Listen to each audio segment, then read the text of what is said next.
할렐루야. 이 시간 하나님의 은혜가 이 예배 자리에 나오신 모든 성도님들 가운데 있으시기를 주님의 이름으로 축원드립니다. 2025년도도 이제 어느덧 다 지나가서 벌써 12월 중반이 되었습니다. 자, 12월 하면 우리가 생각나는 것이 무엇입니까?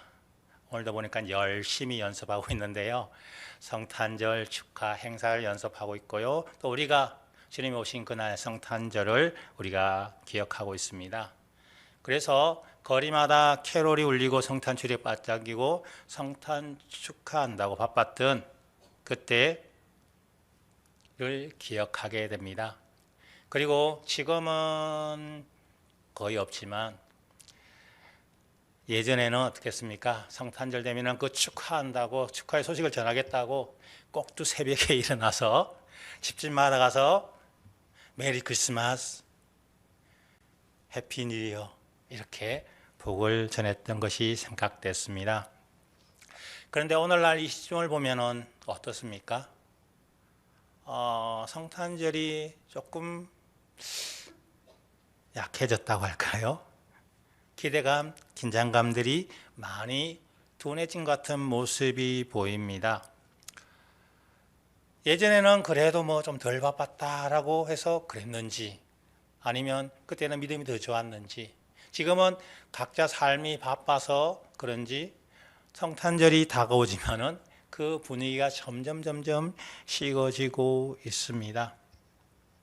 그리고 또 성탄절 하니까는 그냥 연례 행사로 그렇게 지나가는 것은 아닌지 그런 생각도 들기도 합니다.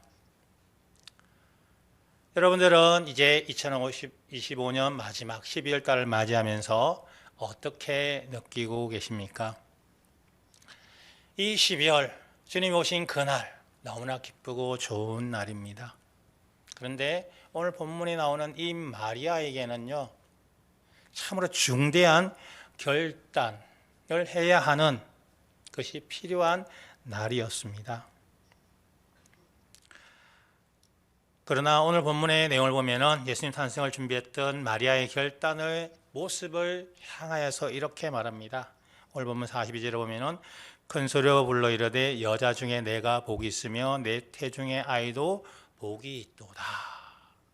자, 힘들고 어려운 결단을 했던 이 마리아에게 너는 여자 중에서 내가 복이 있다. 그리고 내 태중에 있는 아이도 복이 있다라고 했습니다. 그리고 45절에 보면은 주께서 하신 말씀이 반드시 이루어지리라고 믿은 그 여자에게 복이 있도다라고 그렇게 말씀을 하고 있습니다. 한마디로 마리아는 복이 있는 자라고 말씀을 하고 있습니다. 그렇다면 과연 왜 마리아가 복이 있는 사람이 되었겠습니까? 먼저 성경에서 하나님께서 복 주신 자를 살펴보면요. 창세기 1장 22절에 아담과 하와에게 하나님이 그들에게 복 주시며 이르시되 생육하고 번성하여 여러 바닷물에 충만하라 새들도 땅에 번성하라 하시니라 라고 말하고 있습니다. 하나님이 천지를 창조하시고 에덴동산을 창조하시고 복을 주셨다라고 말씀하고 있습니다. 그때는 하나님 뜻대로 행했고 또 하나님 뜻대로 살아갔습니다. 그래서 복을 주셔서 그 당시엔 참으로 평안했습니다. 그리고 창세기 9장 1절에 보면은 하나님이 노아와 그 아들들에게 복을 주시며 그들에게 이르시되 생육하고 번성하여 땅에 충만하라. 자, 노아는 어떤 인물입니까? 많은 사람들이 타락했고 많은 사람들이 죄악의 길로 갔지만은 오직 노아만큼은 하나님을 따랐던 하나님만 섬겼던 사람입니다. 이러한 노아에게 하나님은 복을 주셨다라고 말씀하고 있습니다. 그리고 창세기 12장 1절에 2절 보면은 여호와께서 아브라함에게 이르시되 너는 너의 고향과 친척과 아비 집을 떠나 내가 내게 보여줄 땅으로 가라. 내가 너로 큰 민족을 이루고 내게 복을 주어 내 이름을 창대케 하리니 너는 복이 될지라 라고 그렇게 말씀하고 있습니다. 그리고 창세기 22장 18절에도 보면은 또 내 씨로 말미암아 천하 만민이 복을 받으리니 이는 내가 나의 말을 준행하였음이라 하셨다 하니라 하였습니다. 자, 어떤 자가 복을 받았습니까? 어떤 사람이 복을 누렸습니까? 바로 하나님 말씀에 잘 순종했던 자에게 복이 주어졌습니다.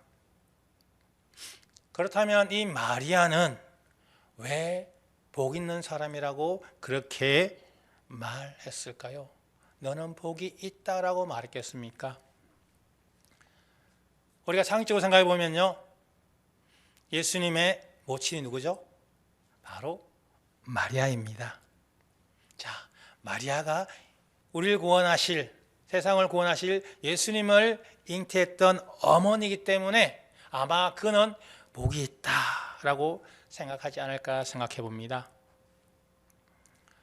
그런데요, 실상은요, 복 있는 사람이 되기까지는 큰 결심이 있음을 우리는 살펴보게 됩니다. 누가복음 1장 26절에서 38절에 보면요, 사가랴의 아내 엘리사벳이 임신한 지 6달에 천사 가브리엘이 마리아에게 하나님의 중요한 메시지를 전하기 위해서 나사렛으로 보내주게 됐습니다. 그리고 이 천사는 이 마리아에게 나타나서 뭐라고 했습니까? 은혜 받은 자라고 하면서 그에게 평안을 전합니다. 자, 여러분들에게 천사가 와서 당신은 은혜 받은 자입니다 라고 한다고 될까요? 아멘, 아멘 하지 않을까요? 아마 그럴 거예요. 그렇게 말하는데 누가 거절했겠습니까? 당신은 복 받은 자입니다. 당신은 잘 될 것입니다. 얼마나 좋아요. 자다가도 복복자만 들으면 기분이 좋다고 하는데요, 자다가 돼지 꿈 꾸면 복을 받을 꿈이라고는 좋아합니다. 그런데 천사가 와서 하나님의 음성을 전하는데 은혜 받은 자라고 부른다면 얼마나 기쁘겠습니까? 그의 평안을 전합니다. 그런데요, 이때 마리아의 모습은 어떨까요? 놀라며 두려워했다라고 말하고 있습니다. 당시 유대 문화에서 천사의 방문은 매우 드문 사건이었습니다.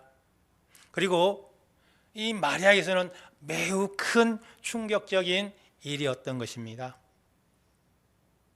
왜 나에게 와서 이렇게 말하느냐?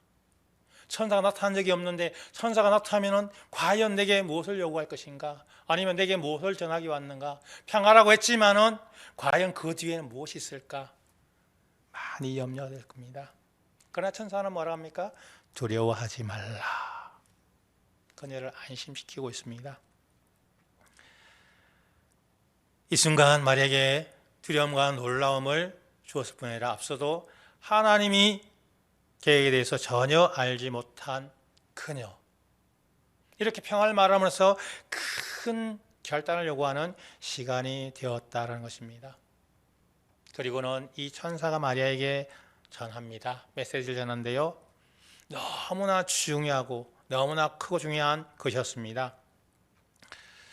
누가복음 1장 31절에서 보면은 보라, 내가 잉태하여 아들을 낳으리니 그 이름을 예수라 하라 라는 말씀을 들었습니다. 자, 보라, 잉태하여 아들을 낳으리니, 여기까지 들으면 어때요? 아주 보편적이고요, 아주 단순합니다. 결혼하면은 잉태해서 아이를 낳는다, 여기까지는 참 부담이 없습니다. 그죠? 하지만요, 그 뒤에 그 이름을 예수라 하라, 이 말씀, 예수는 여호와는 구원이시다라는 뜻을 가지고 있습니다. 다른 말로 하면 사명을 내포하는 그러한 메시지였다는 것입니다. 그리고 32절에서는 그가 큰 자가 되고 지극히 높으신 이의 아들이라 일컬어질 것이요 주 하나님께서 그 조상 다윗의 왕위를 그에게 주시리니 라고 했습니다. 여기서는요, 예수님의 신성함과 그의 왕권을 예언하고 있습니다. 한마디로 오래전에 예언됐던 메시아, 그 예언들이 성취되는 순간이었습니다. 다윗의 왕위를 예수님께 주겠다는 것은 그가 영원한 왕으로 다스릴 것을 의미하고 있습니다. 그리고 이는 유대인들에게 메시아의 도래를 알리는 중요한 신호 중에 하나였습니다. 이때 마리아는 이렇게 대답합니다. 34절에 보면요. 나는 남자를 알지 못하니 어찌 일이 있으리까.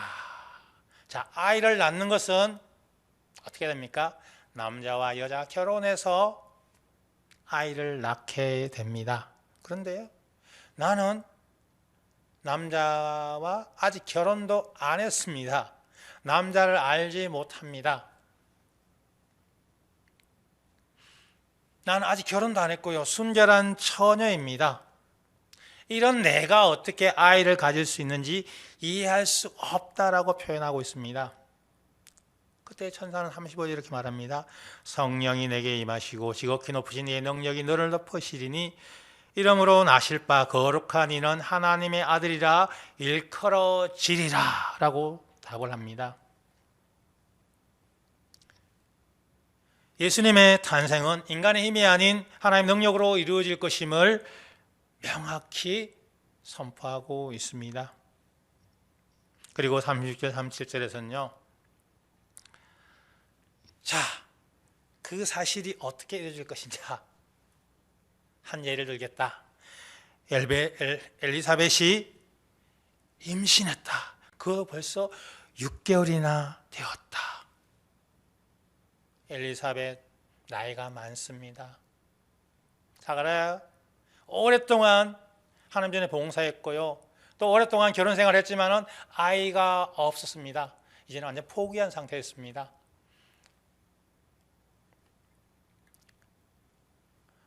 아브라함과 사라 그랬듯이요. 이 사가랴와 엘리사벳 또한 포기하고 있습니다. 뭐 이제 둘이 살면 되겠지. 이제 노년에 덜겁게 살면 되지. 정말 여자가 아이 못 낳는 것은 정말 서러운 일이고 그렇습니다. 하지만 엘리사벳이 임신했다. 그렇게 말하고 있는 것입니다.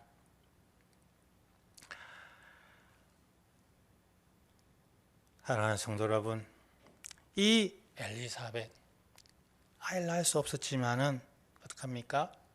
바로 성령이 그가 아이를 베게 했다. 즉 그에게 하나님이 아이를 주셨다. 그러므로 너도 그렇게 아이를 성령 낳을 수 있다. 다시 말하면 대저 하나님은 무능하심이 없다라고 그렇게 말하고 있습니다. 하나님의 능력은 무한하다라고 그렇게 말하고 있습니다. 자, 이 말을 들었던 마리아, 그의 태도가 360도 바뀌었습니다. 38절에 보면요. 주의 여정연이 말씀대로 내게 이루어지다 라고 대답하고 있습니다.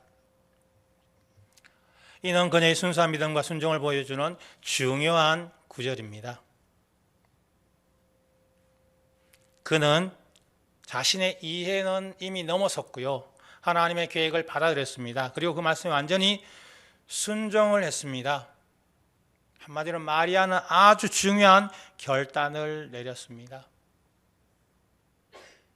어느 날 천사 가브리엘이 찾아왔지요. 예수님이 탄생할 것을 예고했지요.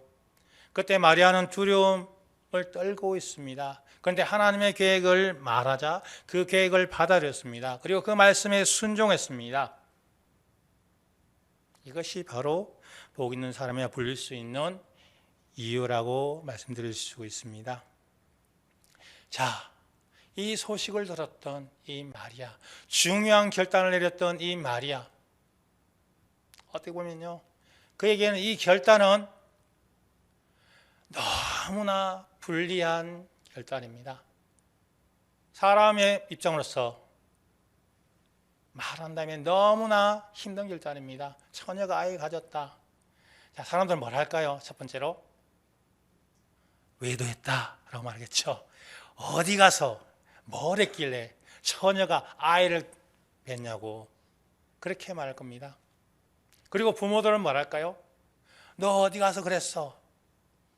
나 정말 순결해요. 나 그러지 않았어요. 라고 말하지만 누가 믿겠습니까? 그리고 이 마리아에게는 정혼한 결혼을 이미 약속한 요셉이 있습니다. 요셉은 뭐라고 할까요? 성경에 보면 요셉이 하도 믿음이 좋아서 가만히 끊고자 했습니다. 웬만한 사람 같으면 어떻게 해요? 당장 떼벌리고, 그러면 결국 어떻게 해요? 쫓겨나거나 창피당하거나 아니면 죽임을 당할 수밖에 없는 상황까지 이르게 됩니다. 그러나 이 모든 것을 무릅쓰고 하나님의 계획임을 알고 그는 이 제안을 수락하게 되었습니다. 결단을 내렸습니다.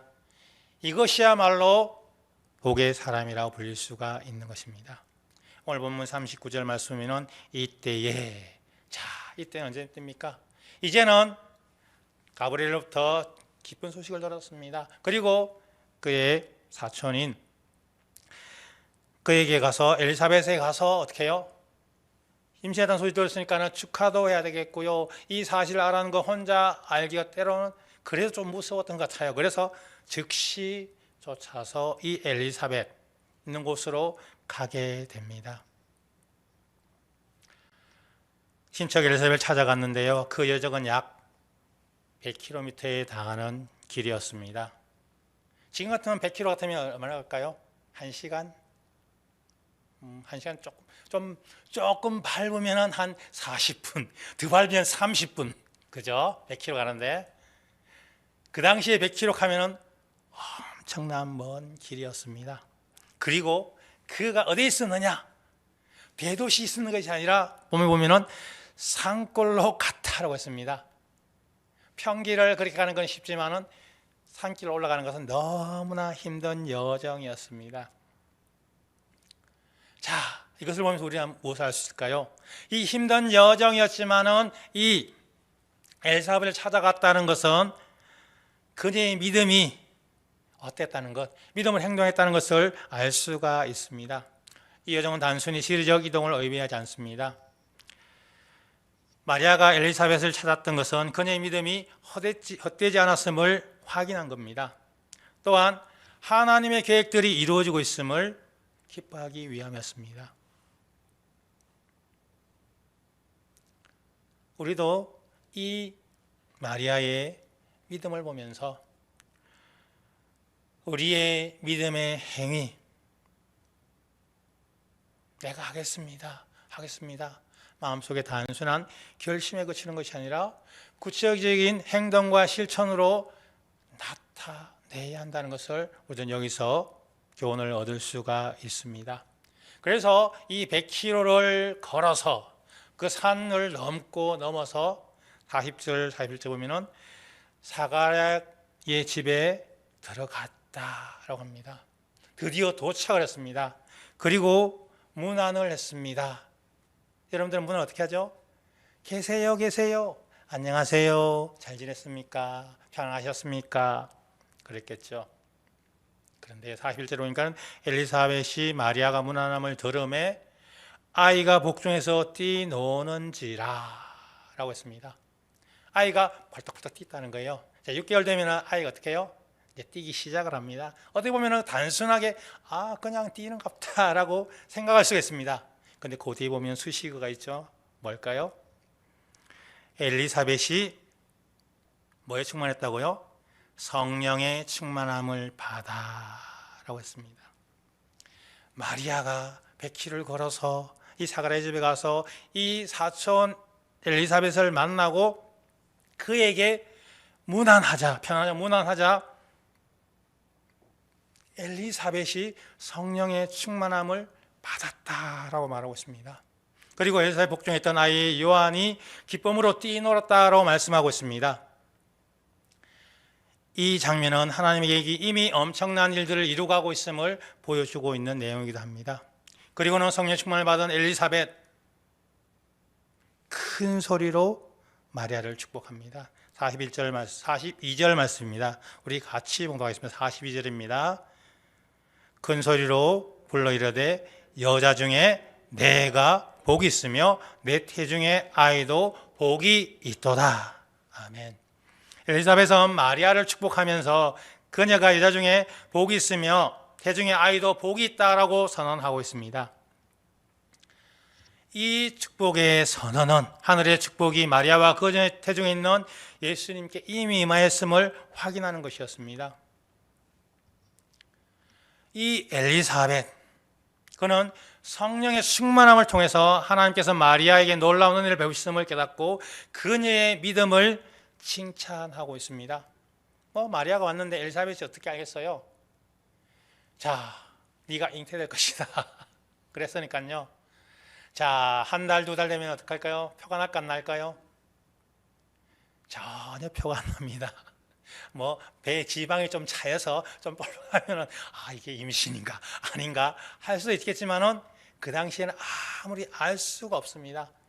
이 엘리사벳은 이 마리아가 왜 왔는지도 모릅니다. 그런데요, 성령님께서 이 엘리사벳에게 임하자 어떡합니까?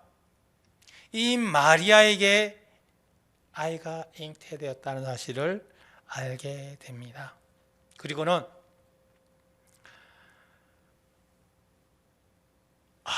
이 마리아의 믿음이 어떠했는가 그는 알게 되었고요. 그 믿음을 칭찬하고 있는 것입니다. 오늘 이 엘리사벳의 축복의 말씀은요, 마리아에게 큰 위로와 확신을 주었을 겁니다. 그전까지만 해도요, 달려올 때까지만 해도 긴가민가 아닌가 해야 되나 말아야 되나, 처음에는 내게 허락해달라고 했지만은 가면서 아마 많은 생각을 하지 않았을까 생각을 하게 됩니다. 그런데 왔더니요, 이 사촌 엘리사벳이 너는 복의 사람이다. 네 아이도, 뱃속의 아이도 복이 있다라고 그렇게 말했습니다. 이제는 확실하게 하나님의 그 말씀을 확인할 수 있었던 것입니다. 이처럼 이 축복의 선언, 당신은 복의 사람입니다. 당신은 축복의 사람입니다. 하나님 당신을 선택하셨습니다. 하나님이 당신을 책임질 것입니다. 이 확신의 말씀을 들을 때요, 나는 아멘 하고도 했지만은 옆 사람들이 당신은 그렇습니다. 당신은 축복의 사람입니다. 하나님이 당신을 사랑하십니다. 이 말을 들을 때 더욱더 확신을 갖게 됩니다. 그리고 우리가 긴가민가했던 그 믿음 흔들지 않고 다시 위로와 힘을 받을 수가 있는 것입니다. 그래서 43절에 보면요, 내 주의 어머니가 내게 나오니 이 어찌 된 일인가. 엘리사벳은요, 마리아를 뭐라고 합니까? 내 주의 어머니라고 부르고 있습니다. 이 마리아의 방문을 큰 영광으로 여겼습니다. 이 엘리사벳이 성령의 충만함을 통해 마리아의 태중에 있는 예수님을 주로 인식하고 있음을 보여주고 있습니다. 그래서 44절에 보면 보라, 내문한 소리가 내 귀에 들릴 때에 아이가 내 복중에서 기쁨으로 뛰놀았다라고 말씀하고 있습니다. 그녀는 예수님께서 오실 것을 기다리고 있습니다. 메시아가 오실 것을 기다리고 있습니다. 그런데요, 그 기다림 끝에 이 메시아가 있음을 소식을 들었을 때에 어떡합니까? 기뻐한 마음을 이렇게 표현하고 있습니다. 그리고 엘리사벳은 또한 마리아의 믿음을 칭찬하며 45절에 이렇게 말씀합니다. 주께서 하신 말씀이 반드시 이루어지라고 믿은 그 여자에게 복이 있도다 라고 선언합니다. 이 말씀 한마디는요, 마리아가 내게 이루어지길 원합니다, 믿음으로 고백했던 그 믿음이 결실을 맺고 있음을 보여주고 있습니다. 그녀의 믿음과 순종이 하나님의 계획을 이루는 도구가 되었음을 확신하게 되었다는 것입니다. 사랑하는 성도 여러분, 하나님의 말씀이 이루어짐을 믿는 우리에게도 그분의 축복이 임할 것입니다. 우리도 또한 마리아의 믿음을 본받아서 하나님께서 하신 말씀을 굳게 믿고 순종해야 됩니다. 그때 하나님의 놀라운 일들이 이루어질 수가 있는 것입니다. 그리고는 우리에게 네가 복이 있도다 칭찬함을 받을 수가 있는 것입니다. 사랑하는 성도 여러분, 오늘 마리아는 복 있는 자로 칭찬을 받았습니다. 이는 그가 가장 어려운 결정을 믿음으로 하나님의 그 계획을 듣고 확신함으로 결단을 했기 때문입니다. 이 결정은 어떻게 보면 자신의 인생을 건 결정입니다. 잘못 생각하게 되면요, 세상 사람들이 알면요, 정말 비난받을 일이고요, 정말 어떻게 보면 죽임까지 당할 그러한 일이었습니다. 그리고 가족을 어려움에 맡을 수 있는 일이었습니다. 그러나 이 마리아는 믿음으로 결정했고 순종했더니 복이 있는 여인으로 칭함을 받았습니다. 그리고 또한 뒤에 보면요, 하나님께 감사의 찬양을 드리는 모습도 나오고 있습니다. 사랑하는 성도 여러분, 복 있는 자가 되기를 원하십니까? 하나님 앞에, 하나님 말씀에 고백하며 결단하시기를 바라겠습니다. 주의 정의원이 말씀대로 내게 이루어지이다 고백하며 살아갈 수 있는 저 여러분들의 삶이 되시기를 주님의 이름으로 축원드립니다.